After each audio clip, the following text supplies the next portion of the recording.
Hi everyone, I'm Andrew Boden and I'm the author of When We Were Ashes.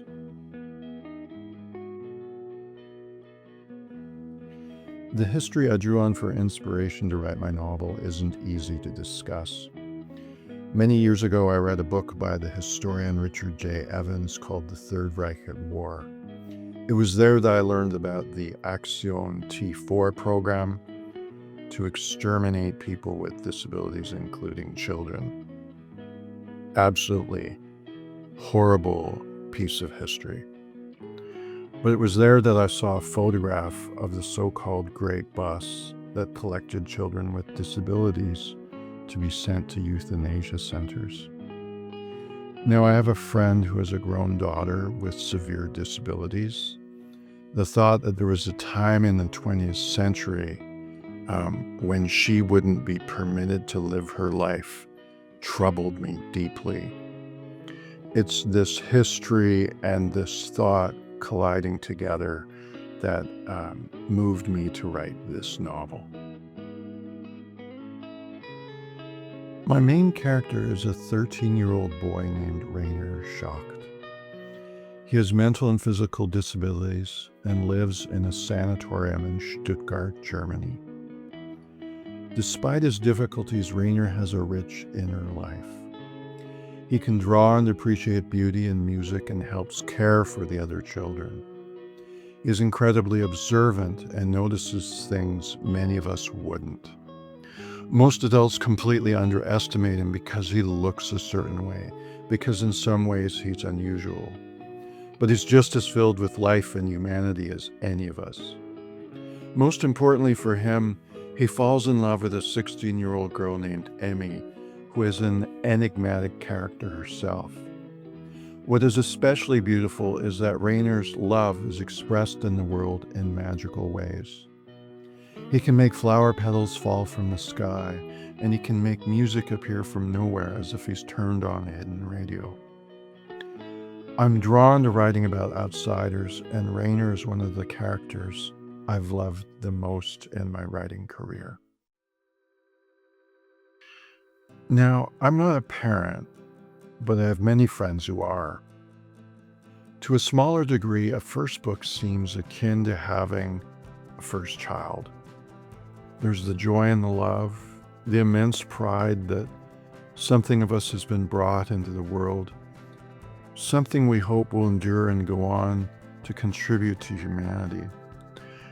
And of course, with parenthood comes immense responsibility and a lot of work. All these factors made me feel a little bit like a first-time parent with my first novel.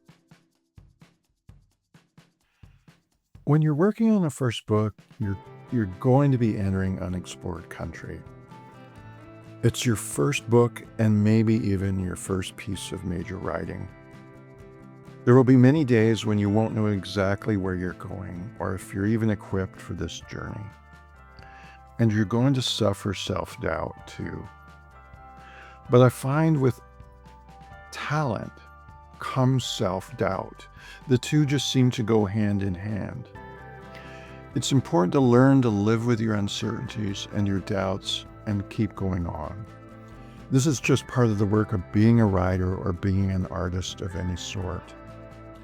I found focusing on the work, on the writing, following where my characters wanted to lead me and trusting where they were going carried me through my entire novel and carried me past my self-doubt and my uncertainties. Now here I'm probably going to seem unusual because my reading list is fairly eclectic. I'll give you a couple examples. I'm reading a very fascinating book by the psychiatrist Ian McGilchrist called The Matter with Things: Our Brains, Our Delusions, and the Unmaking of the World. McGilchrist explores the radically different worldviews presented by the two hemispheres of the brain and the many cognitive and worldly consequences of this in neuroscience, in philosophy, and in art and literature, among other implications. What makes the book such a joy is that McGilchrist writes with such a strong poetic sensibility.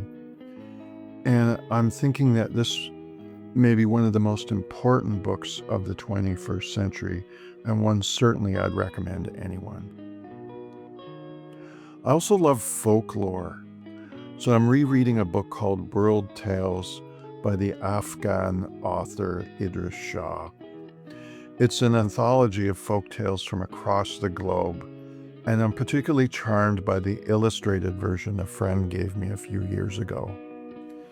The subtitle also fascinates me: the extraordinary coincidence of stories told in all times and all places. Shaw notes how the same tale, having more or less the same narrative elements, will arise at approximately the same time in far-flung places in the world. How folklore propagates in this way is certainly beyond me, but it's an intriguing occurrence and one I hope to learn more about. Again, if you love folklore, I'd absolutely recommend it.